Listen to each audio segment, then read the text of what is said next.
नमस्कार दोस्तों, मौरी क्लासेस में आपका स्वागत है। आज हम रीजनिंग का प्रैक्टिस सेट दूसरा देखेंगे। इसमें रीजनिंग के 20 इंपॉर्टेंट प्रश्न है। यदि आप एसएससी रेलवे या किसी भी परीक्षाओं की तैयारी कर रहे हो तो ये प्रैक्टिस सेट आपके लिए काफ़ी इंपॉर्टेंट है, क्योंकि इस प्रैक्टिस सेट में जो प्रश्न दिए गए हैं उसी टाइप के प्रश्न आपकी परीक्षाओं में पूछे जाएंगे। तो चलिए हम शुरू करते हैं प्रश्न 1 से। हमारा पहला प्रश्न दिया है, प्रश्न कह रहा है कि निम्नलिखित विकल्पों में से संबंधित संख्या को चुनिए। यानी यहाँ पर जैसे 925 का संबंध 16 से है तो हमें यहाँ पर 830 का संबंध बताना है। तो जब भी ऐसे प्रश्न को सोल्व करना है तो यहाँ पर सबसे पहले देखना है कि जिस प्रकार 925 से 16 लिखा है, ठीक है, उसी प्रकार 830 का आपको बताना है। तो देखिए सबसे पहले हमें क्या पता करना है, यहाँ पर 925 से 16 कैसे लिखा है, ठीक है। तो देखिए यहाँ पर संख्या क्या दी है, 925 दी है और यहाँ पर क्या दी है, 16 दी है। यानी ये संख्या हमारी क्या है, बड़ी संख्या है और ये क्या है, छोटी सी संख्या है, ठीक है। तो अब क्या करेंगे, यहाँ पर देखिए ऐसी संख्या जब भी आपको मिले तो यहाँ पर क्या करना है, इन संख्या को आपस में जोड़ लेना है, ठीक है। क्या करना है, आपस में जोड़ लेना है। तो देखिए 925 यानी यहाँ पर कैसे जोड़ना है, 9 + 2 + 5, ठीक है। इनको क्या करना है, आपस में जोड़ना है।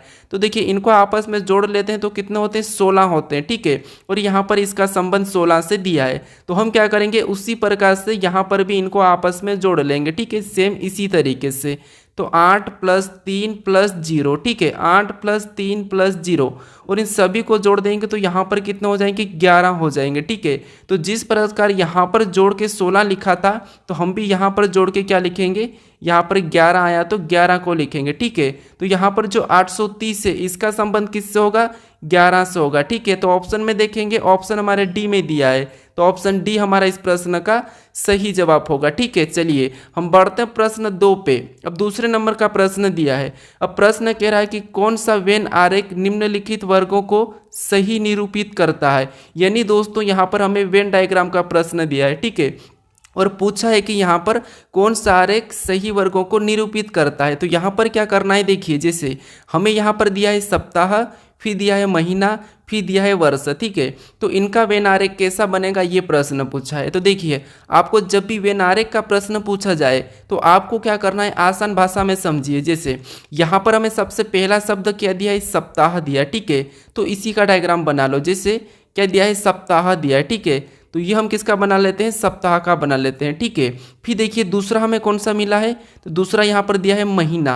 अब देखिए यहाँ पर हमें सप्ताह और महीना का आपस में इनका देखना है, ठीक है, रिलेशन देखना है। तो देखिए जैसे यहाँ पर सप्ताह और महीने का आपस में रिलेशन ये है कि जो सप्ताह ये महीने के अंतर्गत आता है, ठीक है, यानी कि क्या आता है, महीने के अंदर आता है। तो जब तक क्या है, सप्ताह महीने के अंदर आता है तो हम क्या करेंगे, इसको अंदर ले लेंगे। और ये हमारा ऊपर वाला डायग्राम किसका बना है, यहाँ पर हमारा महीने का, ठीक है। उसके बाद हम देखेंगे यहाँ पर क्या दिया है, वर्ष। अब ये तीसरा वाला, अब तीसरे वालों को क्या देखेंगे, इससे रिलेशन देखेंगे और इससे रिलेशन देखेंगे, ठीक है। तो अब देखिए यहाँ पर हम इससे देखते हैं तो वर्ष क्या है, वर्ष के अंदर महीने आता है और महीने के अंदर क्या आता है, सप्ताह आता है, ठीक है। तो हम क्या करेंगे, यहाँ पर वर्ष का डायग्राम भी इनके ऊपर बना लेंगे, यानी कि इन दोनों को अंदर ले लेंगे। अब देखिए डायग्राम हमारा किसका बना है, तो ये हमारा साल का बना है, ठीक है। ये किसका, वर्ष का बना है। अगर हम यहाँ पर डायग्राम अंदर वाला देखेंगे तो ये हमारा महीना का बना है और इसके भी अंदर देखेंगे तो ये हमारा किसका बना है, सप्ताह का। क्यों, क्योंकि देखिए साल के अंदर क्या आता है, महीना, और महीने का अंदर क्या आता है, सप्ताह, ठीक है। तो डायग्राम कैसा बनेगा, इस टाइप से। ये वाला डायग्राम हमें ऑप्शन में देखना है। तो ऑप्शन में देखिए बी हमें दिया है तो बी हमारा सही जवाब हो जाएगा, ठीक है। अब चलिए हम बढ़ते हैं प्रश्न 3 पे। अब तीसरे नंबर का प्रश्न दिया है। प्रश्न क्या कह रहा है कि नीचे दी गई श्रृंखला श्रेणी में प्रश्नवाचक चिन्ह के स्थान पर कौन सी संख्या आएगी। यानी दोस्तों हमें यहाँ पर संख्या लिखी है और इन्हीं संख्या में जो श्रेणी संख्या है, ठीक है, इसी में जो प्रश्नवाचक चिन्ह दिया है यहाँ पर कौन सी संख्या आएगी, ये प्रश्न पूछा है, ठीक है। तो ऐसे प्रश्न को सोल्व करना है तो आपको सबसे पहले क्या देखना है, जैसे 30 से 31 कैसे लिखा है, फिर 37 कैसे लिखा है, 37 से 42, 42 से 48, 48 से 55 कैसे लिखा है, सेम तरीके से यहाँ पर बताना, ठीक है। तो ये काफ़ी इंपॉर्टेंट प्रश्न है श्रृंखला का। तो देखिए क्या करेंगे हम, यहाँ पर 30 से क्या लिखा है, यहाँ पर 33, यानी यहाँ पर +3 किया है, ठीक है। फिर देखिए 33 से यहाँ पर 37 लिखा है, यानी यहाँ पर +4 किया गया है। अब देखिए 37 से यहाँ पर 42 लिखा है, यानी यहाँ पर प्लस कितना किया है, 5 किया है, ठीक है। फिर देखिए 42 से यहाँ पर 48 किया है, यानी यहाँ पर प्लस कितना किया है 6 किया है, ठीक है। और यहाँ पर 48 से 55 लिखा है, यानी कि यहाँ पर प्लस कितना किया है 7 किया है। अब आपको यहाँ पर पैटर्न दिखा होगा, जैसे पहले 3 प्लस हुआ था, फिर 4 5 6 7। तो अगर हमें अगली संख्या लाना है तो प्लस कौन सा करना पड़ेगा 8 करना पड़ेगा, किसमें 55 में, ठीक है। तो जब हम 55 में 8 को जोड़ते हैं तो यहाँ पर कितने हो जाएंगे 63 हो जाएंगे, ठीक है। कितने हो जाएंगे 63। ऑप्शन में देखिए 63 हमारा ऑप्शन बी में दिया है, तो ऑप्शन बी हमारा सही जवाब हो जाएगा, ठीक है। अगर दोस्तों आप अभी तक इस चैनल को सब्सक्राइब नहीं करें तो प्लीज़ ज़रूर सब्सक्राइब कर लीजिए, क्योंकि आपके ये 20 प्रश्न इतने इंपॉर्टेंट हैं, क्योंकि आपको परीक्षा में देखने को मिलेंगे, ठीक है। अब चलिए हम बढ़ते हैं प्रश्न 4 पे। अब चौथे नंबर का प्रश्न दिया है। प्रश्न कह रहा है कि किसी सांकेतिक भाषा में 541 को 100 लिखा है तो 671 को क्या लिखा जाएगा, ये प्रश्न कह रहा है, ठीक है। ये प्रश्न रेलवे आरपीएफ एसआई में पूछा था, ठीक है, आरपीएफ एसआई। अब देखिए ऐसे प्रश्नों को कैसे देखना है, ये कोडिंग डिकोडिंग का है, यानी हमें यहाँ पर क्या कहा है कि किसी सांकेतिक भाषा में, मान लीजिए आपको प्रश्न सोल्व करते नहीं आता है, लेकिन प्रश्न खुद कह रहा है आपको, ठीक है। क्या कह रहा है देखिए, किसी सांकेतिक भाषा में 541 को 100 लिखा है तो यहाँ पर 671 को क्या लिखा जाएगा, बस ये प्रश्न कह रहा है। तो क्योंकि प्रश्न ऑलरेडी हमें दिया है कि यहाँ पर क्या दिया है 541 का 100 दिया है, तो हम इसी तरीके से 671 का पता करेंगे, ठीक है। तो देखिए सबसे पहले यहाँ पर ये देखेंगे कि 541 से 100 कैसे लिखा है। अगर हम यहाँ पर देखिए क्या करेंगे, इन संख्या को देखते हैं, क्या दिया यहाँ पर 541, यानी इसे हम क्या करते हैं जोड़ लेते हैं। तो देखिए यहाँ पर 5, फिर यहाँ पर 4 और यहाँ पर 1, अगर हम इनको आपस में प्लस कर देते हैं, ठीक है, तो प्लस करने पर कितने हो जाएंगे, यहाँ पर 10 हो जाएंगे, ठीक है। कितने हो जाएंगे 10 हो जाएंगे, लेकिन यहाँ पर कितना लिखा है 100 लिखा। अगर हम यहाँ पर 10 का वर्ग कर देते हैं तो 10 का वर्ग कितना होता है 100 होता है, ठीक है। अब यहाँ पर 100 लिखा है। अब सेम तरीके से क्या करेंगे, यहाँ पर 671 को आपस में जोड़ेंगे, तो 671 यानी इसको आपस में जोड़ेंगे 6 + 7 + 1, ठीक है। अब इनको आपस में जोड़ देंगे तो यहाँ पर 6 और 7 13, 13 1 14, यहाँ पर कितना हो रहा है 14 हो रहे। अब देखिए यहाँ पर भी जोड़ के क्या किया था, वर्ग किया था, तो हम भी क्या करेंगे इस 14 का वर्ग करेंगे। तो 14 का वर्ग कितना होता है ये आपको याद होना चाहिए, ठीक है। तो 14 का वर्ग होता है 196, यानी कि 196। ऑप्शन में देखिए 196 हमें ऑप्शन नंबर कहाँ पर मिला है, तो ऑप्शन नंबर सी में दिया है, ठीक है। तो ऑप्शन सी हमारा यहाँ पर सही जवाब होगा, ठीक है। अब ये प्रश्न आपको समझ में आ चुका होगा। चलिए हम बढ़ते हैं प्रश्न 5 पे। अब 5वें नंबर का प्रश्न दिया है। प्रश्न कह रहा है कि नीचे दिए गए विकल्पों में से संबंधित अक्षर को चुनिए। यानी दोस्तों यहाँ पर हमें क्या करना है, जिस प्रकार आरआरबी का संबंध टीटीडी से है तो हमें यहाँ पर बताना है एएडी का, ठीक है। तो ये हमारा एनोलॉजी का ही प्रश्न है। एनोलॉजी के 3-4 टाइप ऐसे हैं जो हमेशा परीक्षाओं में देखने को मिलते हैं।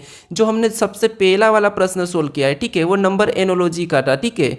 अब देखिए यहाँ पर हमें क्या करना है, आरआरबी का टीटीडी से कैसे संबंध है ये देखना है। जिस तरीके से इसका संबंध लिखा है उसी तरीके से हम इसका बताएंगे, ठीक है। तो देखिए जैसे दोस्तों यहाँ पर समझने की कोशिश करें, यहाँ पर जब भी आपको ऐसे प्रश्न मिले तो एक एक अक्षर को देखना है, जैसे आर से यहाँ पर टी, यानी जहाँ भी आपको लेटर का मिले तो देखिए, फिर यहाँ पर आर से टी और यहाँ पर बी से डी। तो यहाँ पर हम क्या करेंगे, देखिए यहाँ पर देखिए आपको पता होना चाहिए कि आर हमारा कितने नंबर पे 18 नंबर पे आता है, तो आर हमारा कितने पे 18 पे, और बी हमारा 2 नंबर पे, ठीक है। और टी कितने नंबर पे 20 नंबर पे, और यहाँ पर भी 20 नंबर पे, और डी कितने पे 4 पे, ठीक है। अगर हम यहाँ पर ध्यान से देखते हैं तो देखिए 18 से 20, 18 से 20, 2 से 4, यानी आप क्या करोगे यहाँ पर, जैसे आर एस टी, ठीक है, 2 प्लस हुआ है, यहाँ पर कितना प्लस हुआ 2 प्लस, यहाँ पर भी आर एस टी 2 प्लस हुआ है, और बी सी डी यहाँ पर भी 2 प्लस हुआ है, ठीक है।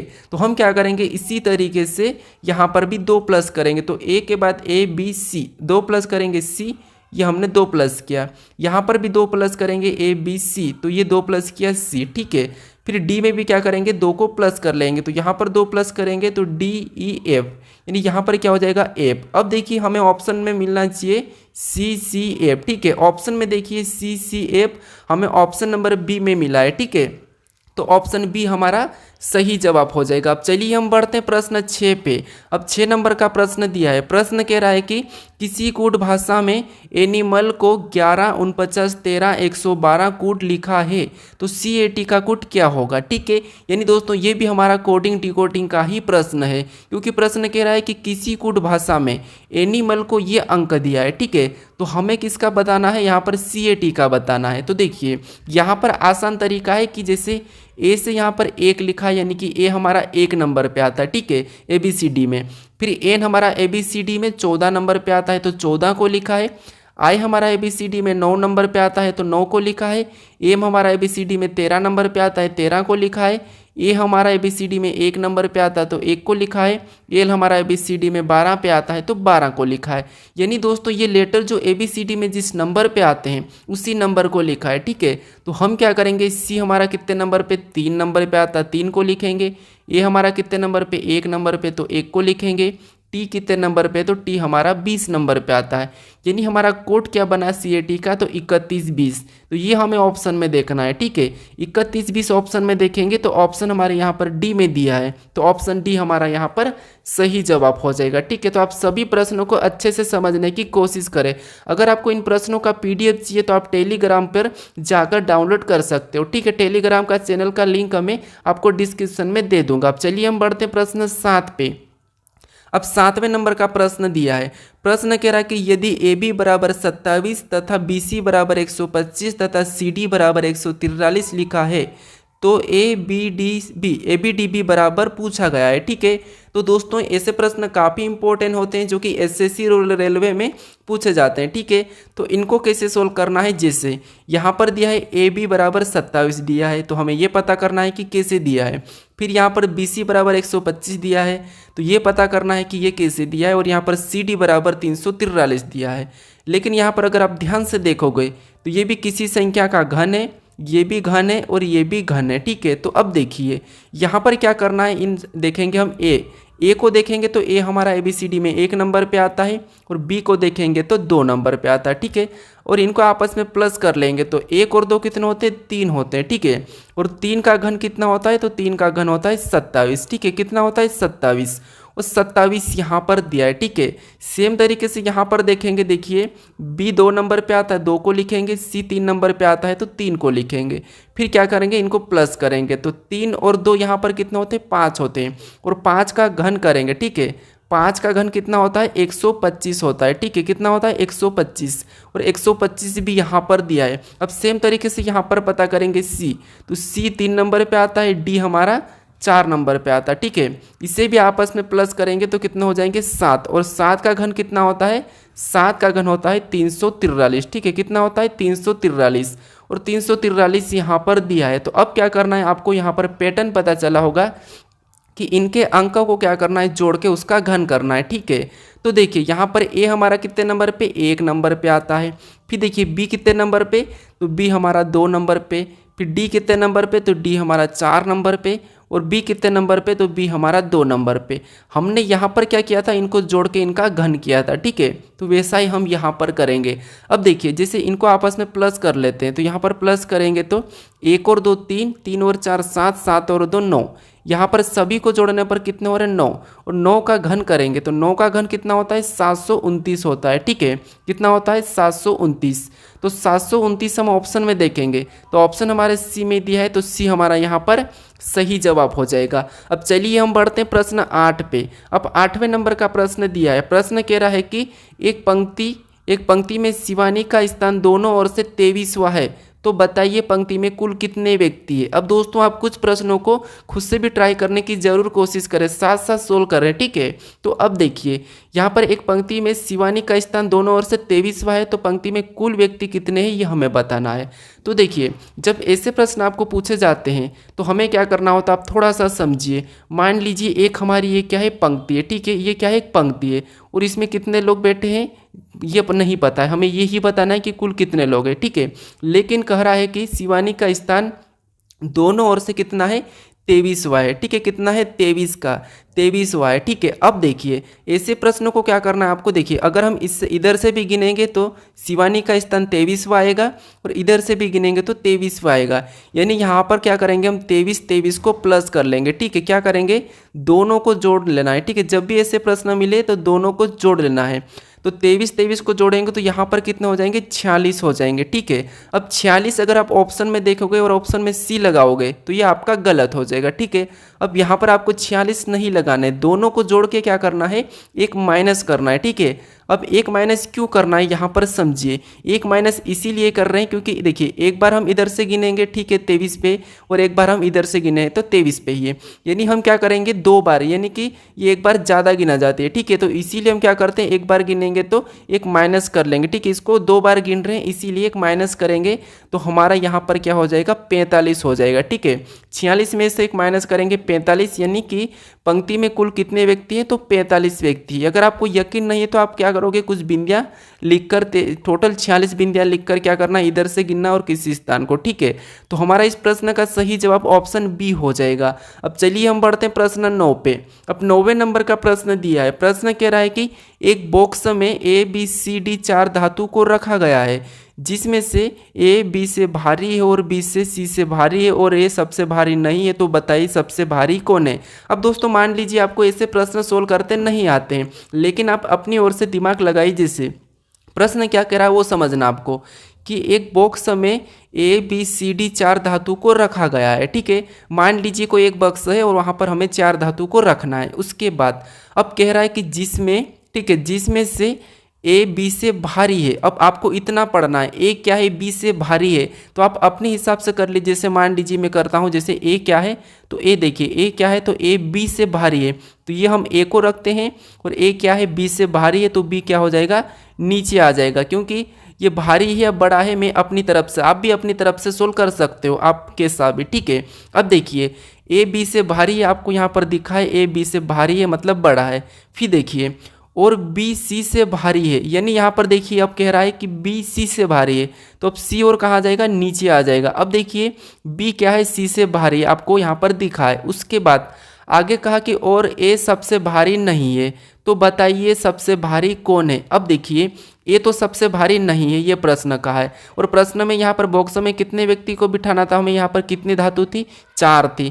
तो अब हमारे पास कौन सी बची है, तो डी। अब डी कहाँ हो जाएगी, सबसे ऊपर हो जाएगी। अब सबसे ऊपर क्यों होगी, क्योंकि यहाँ पर कहा है कि ए सबसे भारी नहीं है, ठीक है। ए सबसे भारी नहीं है तो ये डी से कम होगा, ठीक है। तो यहाँ पर प्रश्न पूछा है कि बताइए सबसे भारी कौन है, तो सबसे भारी कौन हो जाएगा, हमारा डी हो जाएगा। अगर सबसे कम पूछा जाता तो सी हो जाता, ठीक है। तो यहाँ पर हमारा डी वाला सही होगा, यानी कि ऑप्शन डी हमारा यहाँ पर सही हो जाएगा। अब चलिए हम बढ़ते हैं प्रश्न 10 पे। अब 10वें नंबर का प्रश्न दिया है। प्रश्न कह रहा है कि विशाल एक लड़की की ओर इशारा करते हुए कहा कि वह मेरे दादाजी के एकमात्र पुत्र की बहू है, बताइए वह लड़की विशाल से किस प्रकार संबंधित है। यानी दोस्तों हमारे ये क्या है, रिलेशन वाले प्रश्न, यानी कि ब्लड रिलेशन। यानी आपको यहाँ पर ऐसे प्रश्न को सोल्व करना है तो आपको अपने आप को खुद को लेना है, ठीक है। यकीन नहीं तो आप खुद को लेके देख लीजिए। जैसे क्या करना है, यहाँ पर मेरे साथ साथ समझिए। यहाँ पर विशाल एक लड़की की ओर इशारा करते हुए कहा, देखिए मान लीजिए ये कौन है, आप हो, ठीक है। ये विशाल आप हो, ठीक है। ये कौन हो, आप हो, ये विशाल आप हो। उसके बाद आगे कहा कि विशाल एक लड़की की ओर इशारा करते हुए कहा कि वह मेरे दादाजी के, अब देखिए ये कौन हो, आप हो, ठीक है। और आपके दादाजी यानी कि पहली पीढ़ी तो आपका पापा होगा और दूसरी पीढ़ी आपका दादाजी हो जाएगा, ठीक है। अब यहाँ तक हमने कहा है। उसके बाद अब देखिए दादाजी के, यानी ये दादाजी के एकमात्र पुत्र की बहू, यानी दादाजी का एकमात्र पुत्र यानी कि आपका पिता, और एकमात्र पुत्र की बहू, एकमात्र पुत्र की बहू मतलब आपकी यहाँ पर क्या आ जाएगी, यहाँ पर पत्नी आ जाएगी। क्या आ जाएगी, पत्नी आ जाएगी, ठीक है। किसकी, विशाल की।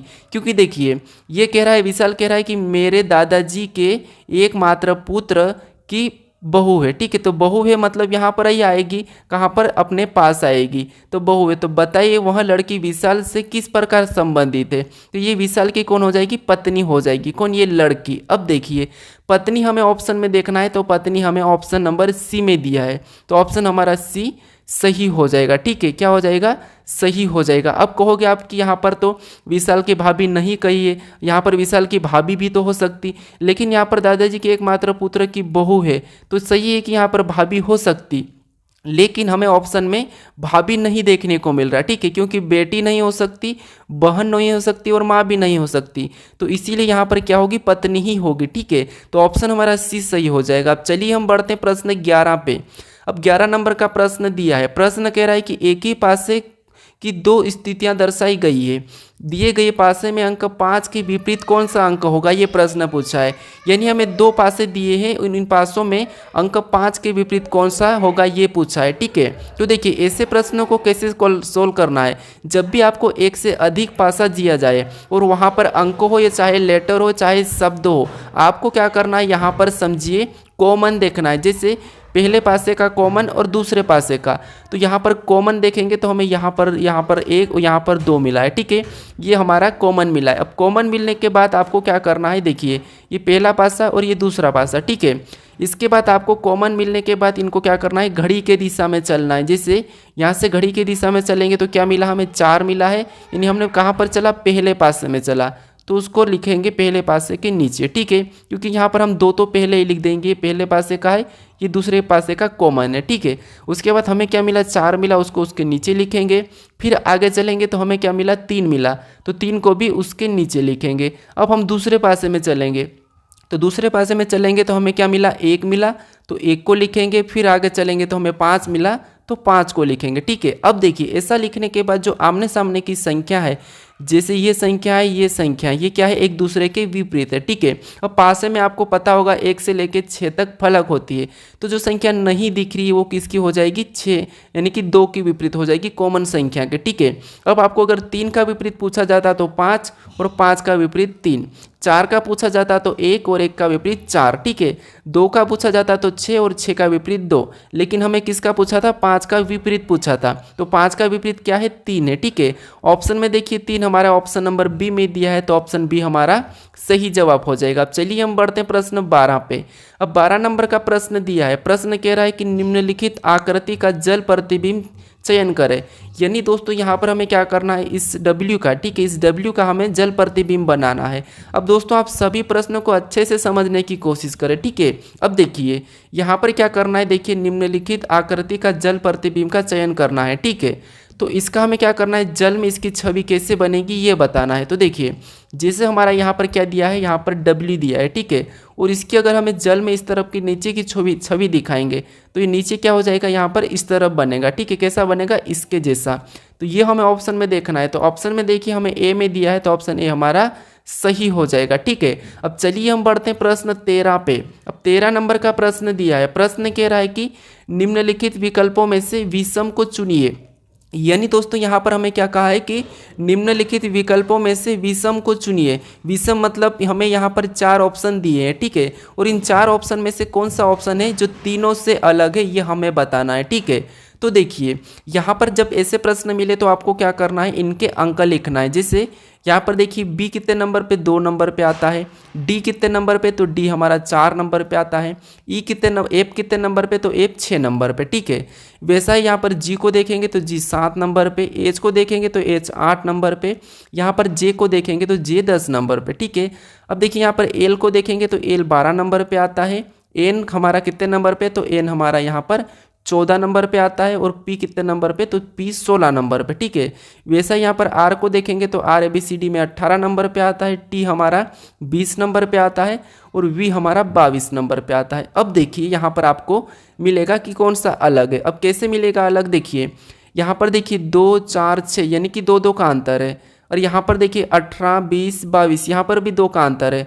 12 14 16 यहाँ पर भी 2 का अंतर है। यानी यहाँ पर 2 का अंतर है, यहाँ पर 2 का अंतर है, यहाँ पर 2 का अंतर है। अब यहाँ देखिए 7 8 10 यानी यहाँ पर 2 का अंतर नहीं है। तो आपको यहाँ पर अलग दिखा और हमें विषम ही पूछा था, तो विषम हमारा यहाँ पर है, यानी सभी में 2 का अंतर है। ठीक है, 3 में 2 का अंतर है लेकिन यहाँ पर नहीं है, तो हमें विषम पूछा गया था, तो विषम हमारा कौन सा हो जाएगा, ऑप्शन बी वाला हो जाएगा। ठीक है, कौन सा हो जाएगा, ऑप्शन बी, क्योंकि देखिए बी के बाद सी छूटा और डी, और यहाँ पर देखिए एल के बाद एम छोटा और एन, आर के बाद एस छोटा और टी, लेकिन यहाँ पर जी एच, यहाँ पर देखिए जी एच कोई भी अंक, यहाँ पर कोई भी लेटर नहीं छूटा है, तो ये एक अलग हो जाएगा। ठीक है, अब चलिए हम बढ़ते हैं प्रश्न 14 पे। अब 14 नंबर का प्रश्न दिया है। प्रश्न कह रहा है कि नीचे दिए गए विकल्पों में से संबंधित शब्द का चयन करें। यानी यहाँ पर हमें क्या करना है, जैसे जिस प्रकार जूते का संबंध पैर से है तो हमें टोपी का बताना है। यानी मैंने बताया था आपको कि यहाँ पर सादृश्यता यानी कि एनोलॉजी के प्रश्न काफ़ी इंपॉर्टेंट है और उसकी 3 टाइप होती है। कौन सी होती है? एक तो आपको अंकों की मिलेगी, ठीक है, एक आपको लेटर की मिलेगी और दूसरी आपको शब्दों से मिलेगी। ठीक है, तो हमने अंकों का पहला प्रश्न किया था, फिर हमने 5वां प्रश्न लेटर का किया था और हमारा ये 14वां प्रश्न किसका है? शब्द का। ठीक है, तो ये तीनों में से आपको 1 या 2 प्रश्न जरूर देखने को मिलेंगे। अब देखिए यहाँ पर जिस प्रकार जूते का संबंध पैर से है, यानी दोस्तों हम क्या करते हैं, जूते को कहाँ पर पहनते हैं? पैर में पहनते हैं। ठीक है, कहाँ पर? पैर में पहनते हैं। तो उसी प्रकार बताएंगे टोपी कहाँ पर पहनते हैं, तो आप कहोगे टोपी को हम कहाँ पर पहनते हैं, तो टोपी को हम सिर में पहनते हैं। तो टोपी का संबंध किससे हो जाएगा? सिर से हो जाएगा। ठीक है, ऑप्शन में देखिए सिर, तो हमें ऑप्शन नंबर सी में देखने को मिला है। ठीक है, कमर में नहीं होगा, पैर में नहीं होगा, हाथ में नहीं होगा, ऑप्शन हमारा सी सही जवाब हो जाएगा। अब चलिए हम बढ़ते हैं प्रश्न 15 पे। अब 15 नंबर का प्रश्न दिया है। प्रश्न कह रहा है कि निम्नलिखित प्रश्न में लुप्त संख्या का चयन करें। यानी दोस्तों हमें यहाँ पर क्या दिया है? एक प्रश्नवाचक चिन्ह दिया है, यहाँ पर हमें संख्या का चयन करना है। ठीक है, तो ऐसे प्रश्नों को कैसे सोल्व करना है समझिए। आपको यहाँ पर कुछ भी नहीं करना है, जो प्रश्नवाचक चिन्ह दिया है। अब प्रश्नवाचक चिन्ह कहाँ पर दिया है? यहाँ पर दिया है, और उसी जगह यहाँ पर 24 कैसे लिखा है और यहाँ पर 10 कैसे लिखा है ये पता करना है। ठीक है, जिस तरीके से यहाँ पर 10 लिखा गया है और यहाँ पर 24 लिखा गया है, उसी तरीके से आपको यहाँ पर बताना है। ठीक है, जब तक आप इन संख्या को पता नहीं करोगे, ठीक है, इन संख्या का पता नहीं करोगे, तब तक आप यहाँ पर संख्या नहीं बता पाओगे। तो देखिए यहाँ पर हम क्या करेंगे, 10 का पता करते हैं। अगर हमें 10 का पता करना है तो इन संख्या को क्या करते हैं, आपस में जोड़ कर देखते हैं। तो यहाँ पर प्लस करेंगे, 0 में 6 तो 6 ही होगा, 6 में 4 प्लस करेंगे 10, और 10 में यहाँ पर देखिए 2 को प्लस करेंगे तो 12, यानी यहाँ पर सभी को जोड़ने पर कितने हो रहे? 12 हो रहे हैं। अब देखिए सेम तरीके से यहाँ पर भी प्लस करेंगे, तो 2 में 10 प्लस करेंगे तो 12, और 12 में 8 प्लस करेंगे तो यहाँ पर 20, और 20 में 6 को प्लस करेंगे तो यहाँ पर कितने हो जाएंगे? 26। यानी यहाँ पर सभी को जोड़ने पर कितने हो रहे? 26। लेकिन यहाँ पर 24 दिया है और यहाँ पर 10 दिया है। अब देखिए अगर हम यहाँ पर 2 माइनस करते हैं, इसमें 2 माइनस करेंगे और इसमें भी 2 माइनस करेंगे, तो यहाँ पर 12 में से 2 माइनस करेंगे तो कितने हो जाएंगे? 10 हो जाएंगे, और 10 यहाँ पर दिया है। ठीक है, सेम तरीके से 26 में से भी 2 माइनस करेंगे तो यहाँ पर कितने हो जाएंगे? 24 हो जाएंगे, और 24 भी यहाँ पर दिया है। अब क्या करेंगे, इसी तरीके से यहाँ पर भी 2 को क्या करेंगे? माइनस करेंगे जोड़कर। तो 4 में 14 को जोड़ेंगे तो यहाँ पर 18, और 18 में 12 को जोड़ेंगे तो 30, और 30 में 10 को जोड़ेंगे तो 40। यानी यहाँ पर इस सभी को प्लस करने पर कितने हो रहे हैं? 40 हो रहे हैं। ठीक है, कितने हो रहे हैं? 40 हो रहे हैं, क्योंकि 4 में 14 को जोड़ेंगे तो 18, 18 में 12 को जोड़ेंगे तो 30, और 30 में 10 को जोड़ेंगे तो 40। यानी यहाँ पर सभी को जोड़ने पर 40 हुए। जिस तरीके से हमने यहाँ पर 2 को माइनस किया था, यहाँ पर 2 को माइनस किया था, तो यहाँ पर भी क्या करेंगे? 2 को माइनस करेंगे। तो 40 में से 2 को माइनस करेंगे तो कितने बचेंगे? 38 बचेंगे। यानी जो प्रश्नवाचक चिन्ह दिया है यहाँ पर क्या आएगा? 38 आएगा। ठीक है, अब हमें ऑप्शन में देखना है कि 38 कहाँ पर दिया है, तो ऑप्शन हमें सी में दिया है, तो ऑप्शन सी हमारा सही जवाब हो जाएगा। ठीक है, तो तीनों आकृति में सेम तरीके से अंक लाना चाहिए। ठीक है, अब चलिए हम बढ़ते हैं प्रश्न 16 पे। अब 16 नंबर का प्रश्न दिया है। प्रश्न कह रहा है कि नीचे दिए गए शब्द का, यानी कि नीचे दिए शब्द का उपयोग करके कौन सा शब्द नहीं बनाया जा सकता। ये एसएससी का फेवरेट प्रश्न है। ठीक है, कैसे? देखिए नीचे दिए गए शब्द का उपयोग करके कौन सा शब्द नहीं बनाया जा सकता है। यानी दोस्तों यहाँ पर जो शब्द हमें दिया है, ये जो हमें अक्षर दिए हैं, इनका प्रयोग करके कौन सा नहीं बनाया जा सकता। यानी प्रश्न का कहने का मतलब ये है कि हम इन अक्षर को आगे पीछे कैसा भी लिखें और इनसे कोई सा भी शब्द बनाएं, लेकिन हमें कह रहा है कि नहीं बनाया जा सकता। तो देखिए अगर हम पहले को देखते हैं तो बी दिया है, मतलब बन रहा है, एल दिया है, फिर यहाँ पर देखिए ई भी दिया है, यहाँ पर एन दिया है, और यहाँ पर देखिए डी भी दिया है। ठीक है, मतलब ये शब्द तो हमारा बन रहा है। यहाँ पर हमारा ऑप्शन बी तो बन रहा है, लेकिन हम ऑप्शन यहाँ पर देखिए हमारा ऑप्शन बी को देखेंगे तो बी में देखिए यहाँ पर बी दिया है तो बी भी दिया है, ए यहाँ पर नहीं दिया है, ठीक है। यहाँ पर क्या दे दिया है, ए दिया है, और यहाँ पर ए नहीं दिया है, तो इसीलिए इस शब्दों को हम क्या करेंगे, नहीं बना सकते इस शब्दों का प्रयोग करके, ठीक है। लेकिन ऑप्शन देखिए, सी को हम बना सकते हैं, LEND दिया है, बी को भी बना सकते हैं, BINGE दिया है, इसे भी हम बना सकते हैं। लेकिन हम ऑप्शन वाले बी को नहीं बना सकते क्योंकि यहाँ पर ए दे दिया है, तो इसे हम नहीं बना सकते। तो ऑप्शन हमारा कौन सा हो जाएगा, बी वाला हो जाएगा। हमें पूछा था नहीं बनाया जा सकता। अगर आपको यहाँ पर पूछता कि बनाया जा सकता, तो सारे 3 ऑप्शन ऐसे रखते हैं जिससे नहीं बनता, और एक ऑप्शन ऐसा रहता है जो बन रहा होता है, ठीक है। लेकिन हमारा यहाँ पर ऑप्शन बी वाला सही हो जाएगा। अब चलिए हम बढ़ते हैं प्रश्न 17 पे। अब 17 नंबर का प्रश्न दिया है। प्रश्न कह रहा है कि किसी कोड भाषा में यहाँ पर प्लस का मतलब गुणा और माइनस का मतलब भाग, प्लस और गुणे का मतलब भागित और भागित का मतलब माइनस से, तो निम्नलिखित प्रश्न का उत्तर क्या है। यानी दोस्तों यहाँ पर क्या करना है, ये जो हमें दिया है कुछ समीकरण दिए, इससे सोल्व करना है। तो सबसे पहले आपको क्या करना है, हमें यहाँ पर 54 और बीच में क्या है, गुणा का चिन्ह है, ठीक है। 54 और 9 और बीच में देखिए, तो सबसे पहले आपको 54 लिखना है और बीच में क्या चिन्ह दिया है, गुणा। और गुणा का अर्थ यहाँ पर कहा है कि गुणा का मतलब यहाँ पर क्या कहा है, भागित। तो बीच में क्या करेंगे, भागित का चिन्ह लगा लेंगे और फिर 9 को लिखेंगे, ठीक है। फिर देखिए अगला हमें कौन सा चिन्ह मिला, माइनस का मिला। और माइनस का मतलब यहाँ पर देखिए क्या कहा, तो माइनस का मतलब यहाँ पर प्लस कहा, तो हम यहाँ पर प्लस का चिन्ह लगाएंगे। फिर हम अगली संख्या लिखेंगे 3, ठीक है। फिर हमें अगला चिन्ह कौन सा, भागित मिला है, और भागित का मतलब यहाँ पर क्या कहा है, तो माइनस कहा, तो हम अगला क्या करेंगे, माइनस लगा के 4 को लिखेंगे, ठीक है। आपको सिर्फ चिन्ह बदलना फिर सोल्व करना है, ठीक है। अब देखिए, अब सोल्व करेंगे तो यहाँ पर सोल्व करने पर देखिए सबसे पहले भाग को सोल्व करते हैं, फिर प्लस फिर माइनस, ये आपको पता होगा, ठीक है। अब देखिए यहाँ पर भाग देंगे 9 और 54 में, तो 9 छिंग 54, यानी कितने बार में गए, 6 बार में। तो हमारे पास अब क्या बचा, 6 प्लस 3 माइनस 4 बचा है, ठीक है। अब क्या करेंगे, हम प्लस करेंगे, तो देखिए 6 और 3 को प्लस करेंगे तो यहाँ पर कितने हो जाएंगे, 9 हो जाएंगे। अब हमारे पास क्या बचा है, 9 माइनस 4। अब 9 में से 4 को घटाएंगे तो यहाँ पर कितना हो जाएगा, 5 हो जाएगा, ठीक है। तो जो हमारा समीकरण का सही जवाब क्या होगा, 5 होगा। ऑप्शन में देखिए 5 हमें ऑप्शन नंबर बी में मिला है, तो ऑप्शन बी हमारा सही जवाब हो जाएगा। अब चलिए हम बढ़ते हैं प्रश्न 18 पे। 18 नंबर का प्रश्न दिया है। प्रश्न कह रहा है कि निम्न आकृति में कितने वृत्त है। यानी दोस्तों यहाँ पर हमें वृत्त की संख्या बताना है, यानी कि जो गोल वाला है, ठीक है, इसकी संख्या बताना है।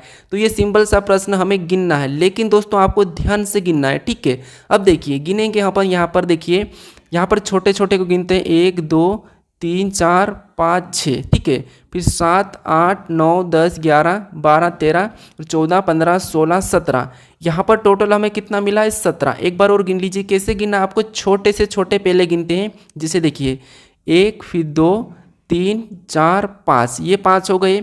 5 के बाद 6 7 8 9 10 11 12 13, फिर देखिए हमने बड़े को गिनेंगे, 13 के बाद 14 15 16 17, यहाँ पर कितने वृत्त है, तो 17 है, ठीक है। तो हमें 17 ऑप्शन में देखना है, तो 17 हमें ऑप्शन नंबर बी में मिला है, तो ऑप्शन नंबर बी हमारा यहाँ पर सही हो जाएगा, ठीक है। अब चलिए हम बढ़ते हैं प्रश्न 19 पे। अब 19 नंबर का प्रश्न दिया है। प्रश्न कह रहा है कि नीचे दी गई आकृति किस विकल्पों में चिन्हित है। यानी दोस्तों ये जो हमें आकृति दी है, ठीक है, ये कौन से विकल्पों में चिन्हित है, हमें ये बताना है, ठीक है। तो सिंपल सा है कि आपको क्या देखना है, ये पी टाइप का। अब देखिए यहाँ पर देखेंगे तो ये पी टाइप का नहीं दिख रहा है, सामने आपको डंडी मिली है, ठीक है। तो ऑप्शन हमारे यहाँ पर ए में नहीं दिखा है। अगर हम ऑप्शन बी में देखेंगे तो ये हमारा पी टाइप दिखा है। फिर देखिए यहाँ पर ऑप्शन देखिए सी में भी नहीं दिख रहा है पी टाइप का, और ऑप्शन यहाँ पर हमारे डी में भी नहीं दिखा है। सिर्फ हमें कहाँ पर दिखा है, यहाँ पर पी टाइप का दिखा है। तो ऑप्शन हमारे यहाँ पर कौन सा हो जाएगा, कौन से विकल्प में चिन्हित है, तो ऑप्शन बी में चिन्हित है। कौन सी आकृति, ये वाले आकृति, ठीक है। तो ऑप्शन बी हमारा यहाँ पर सही जवाब हो जाएगा। अब चलिए हम बढ़ते हैं प्रश्न 20 पे। अब 20वें नंबर का प्रश्न दिया है। प्रश्न कह रहा है कि नीचे दिए गए आकृति को पूरा कीजिए, घुमाने की अनुमति नहीं है। यानी दोस्तों आपको क्या करना है, इस आकृति को पूरा करना है जो प्रश्नवाचक चिन्ह दिया है, और इसमें आपको क्या करना है, घुमाने की अनुमति नहीं है, ठीक है। तो अगर हम सिंपल सा देखेंगे तो आपको ये लाइन एक पहली मिलेगी 1, फिर दूसरी 2, फिर यहाँ पर तीसरी, और इससे ये आकृति पूरी होगी। लेकिन हम यहाँ पर इससे ही आकृति को रखेंगे तो हम कौन सा वाला ऑप्शन सी को तो नहीं रख सकते, ऑप्शन हम डी को भी नहीं रखेंगे। अब देखिए पहली हमें छोटी सी मिलना चाहिए, लेकिन यहाँ पर तो छोटी नहीं है, तो ऑप्शन बी भी नहीं रखेंगे। हमारा सिर्फ यहाँ पर क्या होगा, ऑप्शन ए ही वाला सही होगा, क्योंकि प्रश्न ये भी कहा था कि घुमाने की अनुमति नहीं है। और यहाँ पर देखिए ऑप्शन सी में थोड़ा सा हमारा क्या है, दूर दूर 3 लाइन है, तो इसीलिए हमारे यहाँ पर ऑप्शन कौन सा वाला हो जाएगा, ए वाला हो जाएगा। ठीक है, अब दोस्तों आज के लिए इतना ही। अगर आप इस चैनल को अभी तक सब्सक्राइब नहीं करे हो तो प्लीज़ यहाँ पर आप इस लोगो पर क्लिक करके सब्सक्राइब कर लो। ठीक है, और अभी तक आप इससे पहले वाले पार्ट को नहीं देखे हो तो इस पार्ट को भी यहाँ पर क्लिक करके आप देख सकते हो। ठीक है, अब चलिए हम मिलते हैं नेक्स्ट वीडियो में, तब तक आप इन वीडियो को अपने दोस्तों तक भी शेयर जरूर करें। ठीक है।